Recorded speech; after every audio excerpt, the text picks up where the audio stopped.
अस्सलामु अलैकुम रहमतुल्लाहि व बरकातुहू। बच्चों कैसे हैं आप लोग? ठीक ठाक हैं? मैं अल्हम्दुलिल्लाह ठीक। बिस्मिल्लाहिर्रहमानिर्रहीम। अल्लाह ताला के नाम से शुरू जो बड़ा मेहरबान निहायत रहने वाला है। अल्लाह ताला के बाबरकत नाम के बाद दुरूद पाक हुज़ूर नबी करीम रहमत दो आलम सरकार दो जहां सल्लल्लाहु अलैहि वसल्लम के लिए अल्लाहुम्मा सल्ली अला सय्यिदिना व मौलाना मुहम्मदिन सल्लल्लाहु अलैहि वसल्लम। आप एक मोहब्बत से पर दुरूद पाक पढ़ लें।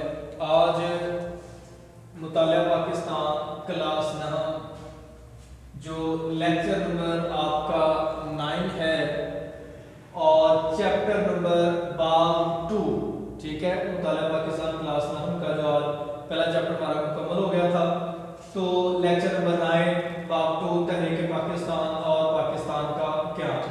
आपको पता होना चाहिए कि पाक स्टडी है ये थोड़ी सी जो है वो तब्दीली की है गवर्नमेंट ने, तो अब ये नहीं आई है। पहले जो है वो दूसरा था, पाकिस्तान का क्या चैप्टर था, तो अब जो है वो तहरीक पाकिस्तान है और पाकिस्तान का क्या, यानी कि जो दूसरा चैप्टर था पिछली 9th क्लास में वो और जो चौथा चैप्टर था, इन दोनों को मिला के जो है वो अब एक कंबाइंड चैप्टर कर दिया गया है, ठीक है। तो ये तहरीक पाकिस्तान, आपने जो तहरीक का लफ्ज है वो आपने पढ़ा होगा, सबक जो आपका काहिली है उसमें देखा होगा। तहरीक का मतलब होता है हरकत देना, ठीक है, या हरकत। पाकिस्तान ये आप देखेंगे कि पाकिस्तान को हरकत नहीं देनी, इसका मतलब है कि पाकिस्तान के लिए जो है वो हरकत की गई है। और पाकिस्तान का क्या, ठीक है। और पाकिस्तान का जो क्याम था वो आपको पता होना चाहिए कि 1947 में जो है वो हुआ था, 14 अगस्त, ठीक है।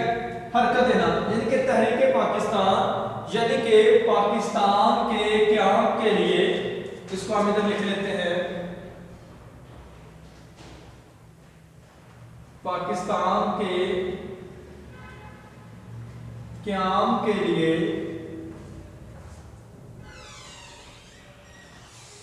जो तहरीक चलाई गई, ठीक है। और ये तहरीक चली थी 1857 की जंगे आजादी के बाद, ठीक है। और तकरीबन 1857 से लेकर 1947 यानी कि 1857 से 1947 तक ये तहरीक चली है। तो ये तकरीबन जो है वो ये 90 साल का अरसा बढ़ता है ऑलमोस्ट, ठीक है। तकरीबन 90 साल का ये अरसा जो है वो हमें लगा है इस पाकिस्तान को बनाने के लिए। अब जो तहरीक थी, ठीक है, उसमें अगर हम गौर करें तो उसमें जो है वो कायद-ए-आज़म मोहम्मद अली जनाब,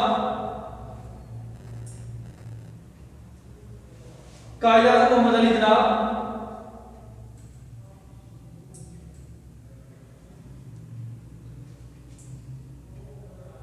अल्लामा मोहम्मद इकबाल रहमतुल्लाह अलैह, ठीक है। हम आगे चलते हैं। मौलाना मोहम्मद अली जौहर,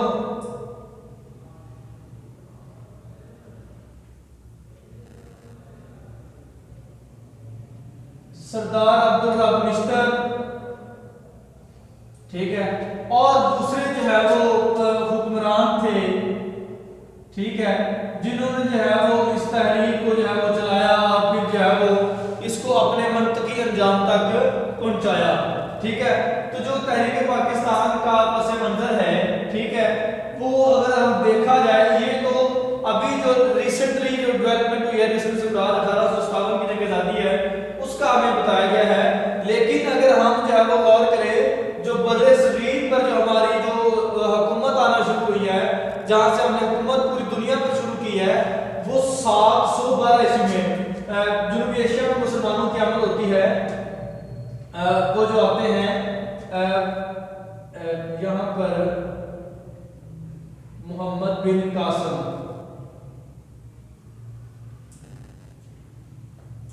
और ये 712 ईस्वी में, ठीक है।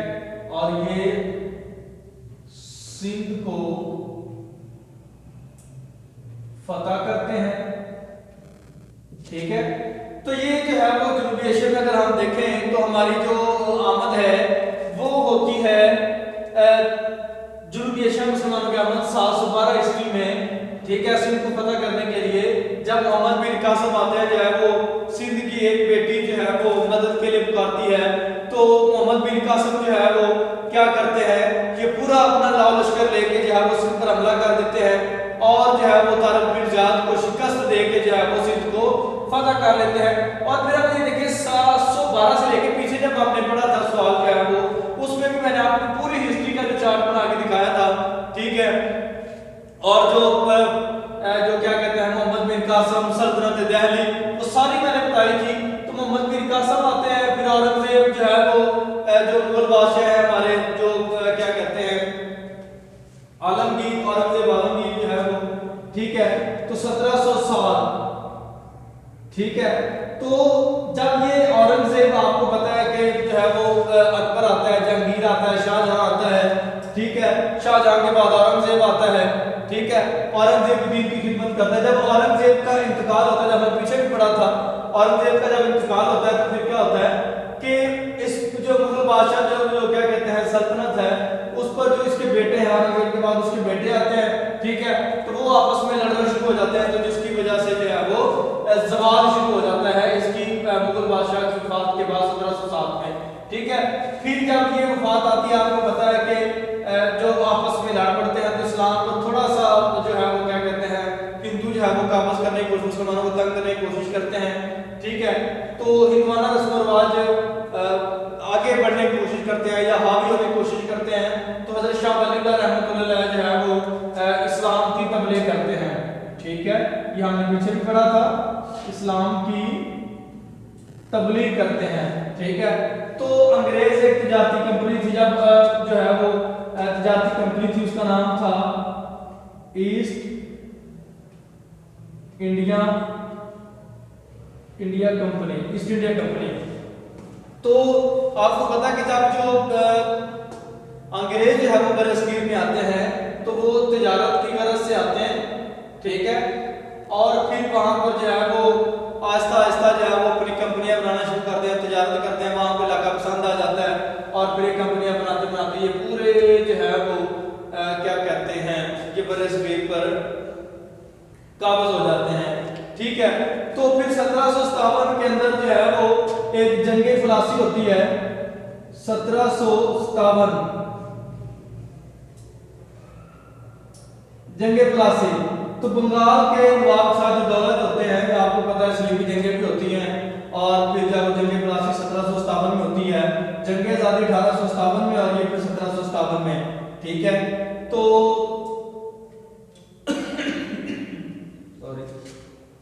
जंगे फलासी होती है। ठीक है, तो लेकिन ये रास्ता रोकने की कोशिश करते हैं, लेकिन अपनों की गद्दारी की वजह से इसे फतह नहीं हो पाती। फिर मैसूर के हुक्मरान जो है वो टीपू सुल्तान जो है वो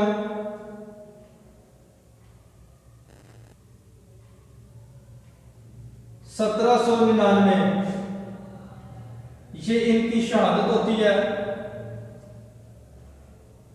ठीक है, 1757 में इसकी शहादत हो जाती है, और जब इसकी जो है वो शहादत होती है, ठीक है, तो ये भी जो है वो तुर्की, फ्रांस और जो है वो अफगानिस्तान को साथ मिलाने की कोशिश करते हैं, लेकिन इनको भी जो है वो अपनों की गद्दारी की वजह से जो है वो नहीं होता, तो फिर ये भी शिकस्त खा जाते हैं। फिर जो है वो शहादत सैयद अहमद शहीद रहमतुल्लाह और सैयद शाह इस्माइल रहमतुल्लाह, तो 1831 में इनकी भी शहादत हो जाती है। ठीक है, बालाकोट के मुकाम पर। ठीक है, तो वहां पर भी है जो जाम शहादत नोश करते हैं। तो इसी तरह जो है अगर हम देखा जाए तो मुसलमानों ने जो पाकिस्तान हासिल किया है ये ऐसे नहीं हासिल हो गया, तो इसके लिए हमें जो बहुत ज्यादा कुर्बानियां देनी पड़ी हैं। ठीक है, तो फिर उसके बाद जो है वो सर सैयद अहमद खान आते हैं, जब 1857 की जंग आजादी होती है, मुसलमान उसमें शिकस्त खा जाते हैं, अंग्रेज बरसर इक़्तिदार आ जाते हैं, और जब अंग्रेज बरसर इक़्तिदार आते हैं, ठीक है, तो फिर होता यह है कि अंग्रेज मुसलमानों को तंग करते हैं और हर चीज का जिम्मेदार मुसलमानों को ठहरा के उनको जो है वो जुल्म सितम शुरू कर देते हैं। ठीक है। तो फिर जो है ये क्या करते हैं, ये जो सर सैयद अहमद खान शुरू में जो है वो मुसलमानों को कहते हैं कि अगर आपने तरक्की करनी है तो फिर जो है वो आपको अंग्रेजी तालीम पर तवज्जो देनी पड़ेगी, अंग्रेजी तालीम सीखना पड़ेगी। तो उलमा कराम जो है वो खिलाफ हो गए, ठीक है। लेकिन जो है वो ये सर सैयद अहमद खान ने मुसलमानों की भरपूर तालीमी जो है वो तवज्जो दी और मुसलमानों को काफ़ी हद तक जो है वो, ठीक है।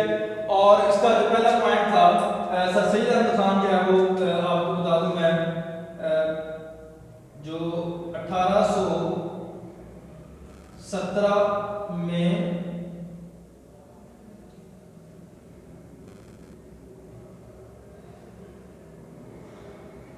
दिल्ली में पैदा हुए, ठीक है। और इस तहरीक के मकासद आते हैं,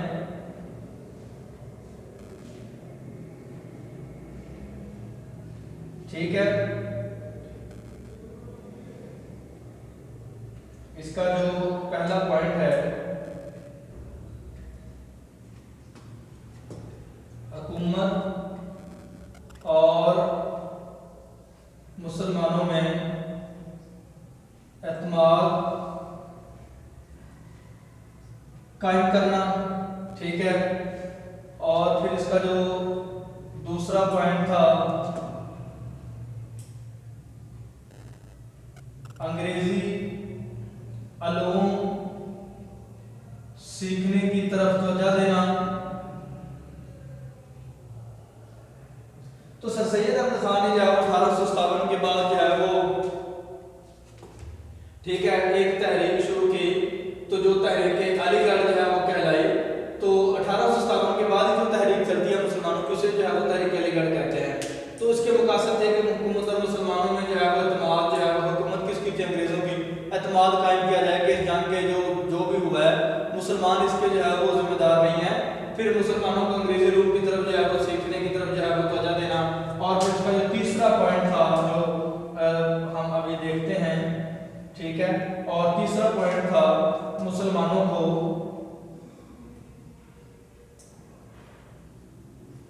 सियासत से बाज रखना, ठीक है। तो सर सैयद अहमद खान ने कहा कि अभी सियासत में हमने नहीं जाना, तो लिहाजा आपको जो है वो पहले अंग्रेजी तालीम की तरफ जो है वो तवज्जो देनी पड़ेगी। आप पहले पढ़ें फिर उसके बाद जो है वो सियासत में आए, ठीक है। तो ये जो है वो सर सैयद अहमद खान ने किया था, क्योंकि फिर आगे सर सैयद अहमद खान ने तालीमी सियासत मजहबी खिदमत दी है, ठीक है। तो फिर सबसे पहले जो है वो 1859 में जो है वो मुरादाबाद में एक अंग्रेजी स्कूल खोला था, ठीक है, ताकि जो है वो मुसलमान जो है वो अंग्रेजी लोगों की तरफ तवज्जो दें। क्योंकि मुसलमान उलमा कराम ने जो है वो फतवा दे दिया था सर सैयद अहमद खान पर कि ये जो है वो ठीक नहीं है, ये अंग्रेजों का जो है वो डाउट है, तो हम इसकी बात नहीं मानेंगे। फिर गाजियाबाद में जो है वो 1862 में जो है वो स्कूल खोला है। फिर 1863 में, ठीक है, एक साइंटिफिक सोसाइटी का क्या अमल में लेके आए। ये अंग्रेजी से, हमने पहले भी मैंने आपको बताया, अंग्रेजी से उर्दू तराजम के लिए बनाई गई थी, ठीक है। ये अलीगढ़ स्कूल जो है वो फिर 1875 में बना। फिर जो है वो कॉलेज जो है वो 1877 में बना और फिर 1920 में जो है वो ये यूनिवर्सिटी बन गई, ठीक है।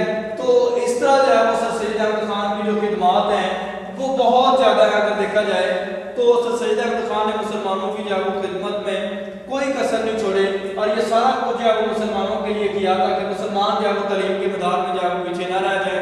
और क्योंकि सर सैयद अहमद खान ने कहा था कि अगर हमने अंग्रेजों का मुकाबला करना है तो फिर हमें जो है वो अंग्रेजी जुबान सीखनी पड़ेगी ताकि हम जो है वो सुपर पावर बन सकें, ठीक है।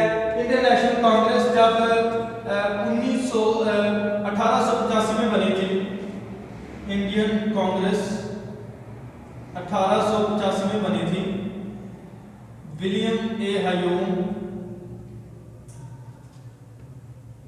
हयूम इसके प्रेसिडेंट थे। फिर रिसाला असबाब बगावत हिंद लिखा, यानी कि इसका मकसद ये था, इसका मकसद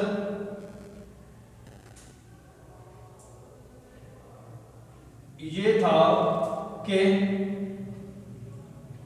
जंग के जिम्मेदार मुसलमान नहीं बल्कि हिंदू हैं। ठीक है, रसाला असबाब बगावत हैं, यानी कि जो बगावत हुई थी वो उसके जिम्मेदार मुसलमान नहीं है बल्कि हिंदू हैं। तो इस वजह से जो है वो सर सैयद अहमद खान ने जो है वो फिर जब 1885 में कांग्रेस बनी ना, तो सर सैयद अहमद खान ने पहले तो मुसलमानों को इधर देखना मना कर दिया था। फिर जब 1885 में कांग्रेस की तश्कील हुई तो सर सैयद अहमद खान ने कहा कि अभी जो है वो मुसलमान जो है वो सियासत में ना आए। लेकिन जब 1885 में कांग्रेस बन गई और फिर उन्होंने कहा कि इस जंग के जो जिम्मेदार हैं जो बरसगीर के वो मुसलमान हैं, तो उसने रसाला असबाब बगावत हिंद लिख के जो है वो बगावत को जो है वो बता दिया कि इसके जिम्मेदार कौन थे। फिर जो है वो 1906 में, हमने पहले भी पढ़ा था, 1906 में जो है वो मुस्लिम लीग की जमात आती है। नवाब वक़ारुल मुल्क जो है वो सर सैयद अहमद खान के दोस्त थे, जो है वो उन्होंने जमात बनाई। लेकिन सर सैयद अहमद खान की जो वफात है वो 1898 में हो जाती है। अब हम इधर देखते हैं जो इनकी वफात थी वो 1898। ठीक है, ये याद रखिएगा। ये क्या थी? ये थी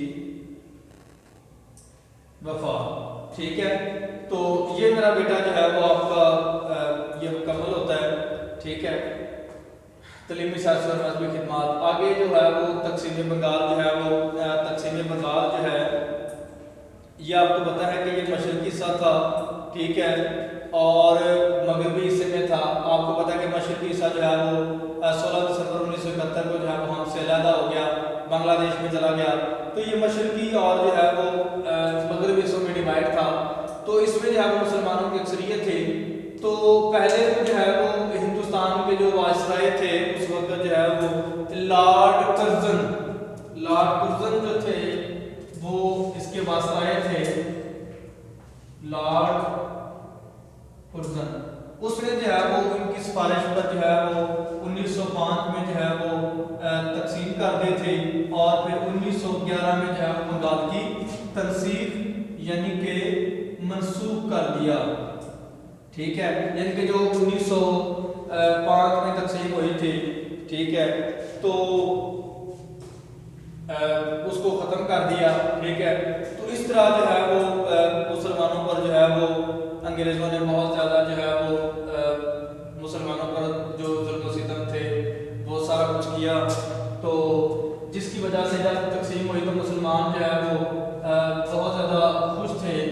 लेकिन जो है वो जब बंगाल की तकसीम होती है तो वो ठीक था। लेकिन हिंदुओं ने कहा कि इस तरह तो जो है वो एक हिस्से में मुसलमानों की जो है वो बालादस्ती कायम हो जाएगी, तो इस तरह हम उसको ख़त्म कर देते हैं।